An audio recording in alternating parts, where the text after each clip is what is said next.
This is Shot Explorer, a new Google Flow tool I built for TechGyro. The idea is simple.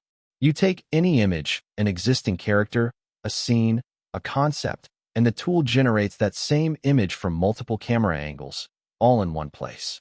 You can add an image, apply adjustments like cap size or framing, then select the angles you want. Close up, bird's eye view, Dutch angle, character sheet, wide shot. Whatever you need for your story. All the results come back in a single view so you can compare angles side by side, without jumping between tabs or losing your reference. You can also save your project and export it. So if you have built a solid reference set for a character, you can bring it back anytime. What I have shown here is one session. I generated a full set of angles for one character, close-up, bird's eye view, and a character sheet. Then save the project. It is a simple tool, but it solves a real problem. Some angles are coming out well. Others I am still fine-tuning.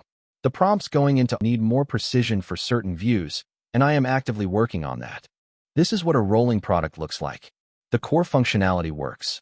You select your angles, hit generate, and you get a multi-angle reference set from a single image. The part 1 I'm still improving is prompt quality for specific camera types, like extreme close-ups and overhead shots. Shot Explorer also lets you create multiple canvases, set a background, city, forest, studio, anything, and generate all selected angles in one go. Once the prompt quality is where I want it, I will be releasing this tool. It is going to be free, just like Shot Studio Pro. If you have ideas on what you would want from a tool like this, more angles, batch export, style presets, drop it in the comments. I am building this in the open, and feedback directly shapes what gets added next. More updates coming soon.